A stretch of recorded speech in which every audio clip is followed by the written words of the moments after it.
The nature of war has changed, and it's changed because of technology. We have aircraft carriers and big fighters and missiles. That was how you won the wars of the 20th century. It's not how you win the wars of the 21st century. When we brought together the combination of encrypting data and cryptocurrencies for the sake of payment, we created this perfect storm whereby ransomware was able to take off. When you think about how fragile this actually is, it's something that people ought to be losing sleep about. What's after ransomware? The answer is more ransomware. We will just see bigger, more dangerous attacks put on victims so they feel there is no light at the end of the tunnel other than paying. The way that the attackers are engaging their victims is much more hands-on. In order to respond to this human element, we need to combat it with a human skill set. Companies should reconsider security and leverage the resources at their disposal to protect themselves.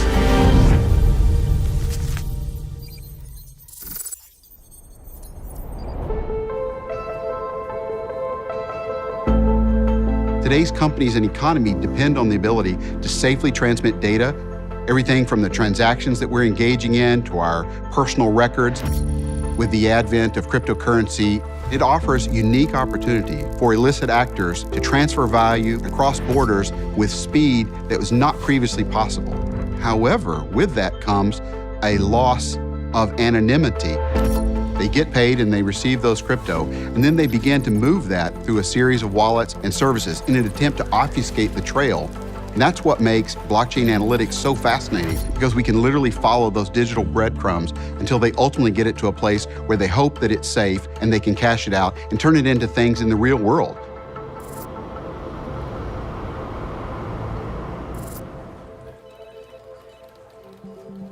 So what we're looking at is payments being made to a NetWalker ransomware wallet. I'm Jackie Burns-Coven. I lead cyber threat intelligence at Chainalysis, a blockchain forensics company. I track ransomware threat actors and their enablers on the blockchain. Ransomware threat actors are seeking Bitcoin in most cases as part of their extortion campaigns. I'm looking for what types of services that actor uses to launder the funds. All I need is an address, the extortion address. When you want to buy cryptocurrency or you want to sell cryptocurrency and you want to exchange for real money, you're usually going to go to exchangers. And exchangers are well established, are very well regulated. If law enforcement notices that a criminal went to an exchanger to do any sort of transaction, they can subpoena the exchanger for such information. However, there will be other services that actually provide you over-the-counter, off-record transaction, but this will still be available in the blockchain, obviously. What we can see in the financial forensics is that they're using the same cash out points. They're using the same wallets. That is a lens that traditionally cyber threat analysts hadn't been looking at the problem set through. Cryptocurrency is being used more as an IOC, an indicator of compromise. And we're seeing that this is a small ecosystem. There's a small number of individuals who are actually responsible for the majority of these attacks. When the pieces start falling into place, being able to map out the entire ecosystem and then seeing where they cash out, you're like, gotcha. How can we fight cybercrime while supporting civil liberties? The first thing I would say is there has to be constraints. Our politicians and leaders will run roughshod over our civil liberties with every chance that they can get. Companies like Chainalysis are net negative for society because people's financial privacy is violated. They help law enforcement look at the financial activity of Americans in a way that's tilting us basically towards mass surveillance. These are private things that no government or corporation should know about unless you choose to disclose it. I don't think people are really paying attention to the size of the dark web's economy of scale. According to the World Economic Forum, $1.5 trillion is stolen from the global economy every year because of cybercrime cartels. Look at North Korea. How are they building those missiles? Those missiles that are Russian-designed missiles. They're paying for that in stolen virtual currency and stolen proceeds of cybercrime. We must assume that the adversary already has a footprint in some system internal to us and is spreading like a disease. We're always going to have crime and ransomware and theft, and we're going to have to do our best as a society to fight that stuff. But in my opinion, the answer is definitely not mass surveillance and warrantless financial spying in the form of chain analysis. That's not the answer for me. In my experience, prevention and an investment in prevention is always the best path. When you look at solutions of securing your network, that goes a long way to preventing. It's always easier to prevent a spill than clean up a spill. Waiting until you've become a victim and then trying to clean it up through paying a ransom, that money probably would have been better well spent long before that. Maybe you wouldn't have been a victim at all. When you think about some of the critical infrastructure that exists in just about every country, it's alarmingly simple for attackers to be able to start taking out the systems that we rely on to just keep the world around us running. Look at some of the basic protocols that are the backbone of the internet today. These have been around 30, 40 years in some cases. These things were never designed with security concerns in mind. We can't dismantle or shut down the internet so that we can build the next version of it. In March 2020, I accepted a new position as the CIO of a large amenity management company undergoing a massive digital transformation. We had over 40 offices scattered throughout North America. You end up inheriting a lot of legacy technologies and legacy processes.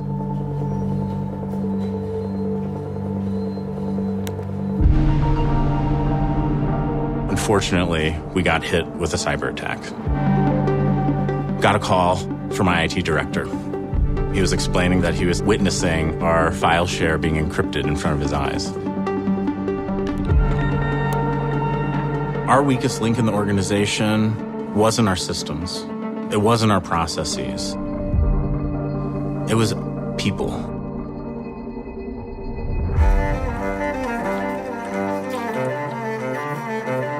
No matter what IT security professional you talk to, majority of them say that their weakest link, no matter how expensive their firewall is, how great their security software is, they still support users. Our Google Analytics accounts by 27%, what's it going to do? She's going to get... They're the ones that click on things, they're the ones that bring the ransomware in, opening emails or accessing files or going to websites that may not look 100% correct. Ransomware is all about the weakest link in the chain. And if one link breaks, they're in. You've now infected tons of people. We bring a lot of legacy into the current state with us. We don't take seriously how people actually interact with each other, let alone with technology. And the more complex our IT systems become, the more likely it is events are going to occur. And our best chance for being able to prevent these things from happening is to ensure that we've got teams of people who are monitoring what the products are telling us. Experienced personnel watching your environment, every machine, looking for the warning signs. This will give you the visibility to react prior to the attack rather than after it.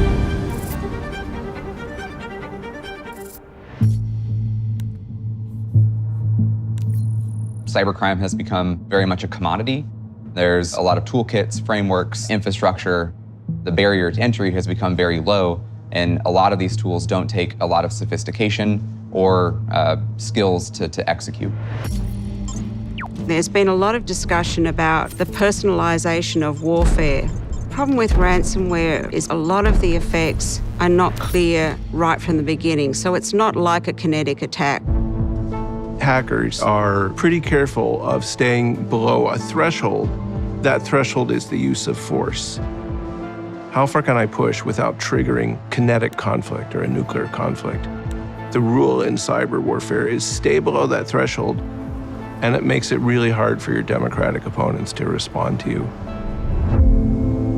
The US has the most powerful conventional military in the world, and that has a little bit of an effect on making people think twice before they smack us. But over time, Russia and China have concluded that maybe we're overrated, and so they've become more aggressive.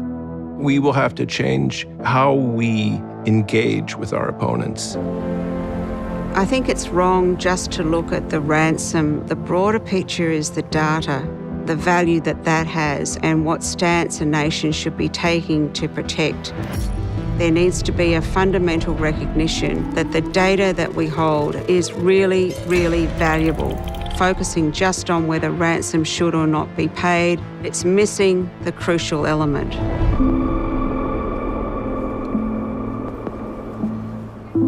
This really isn't a business problem anymore. This is a humanity problem. There's a lot of challenges interfacing with people, and at the end of the day, businesses are made of people. The financial impacts of these types of attacks can really set companies back, might be the difference between staying in business or not.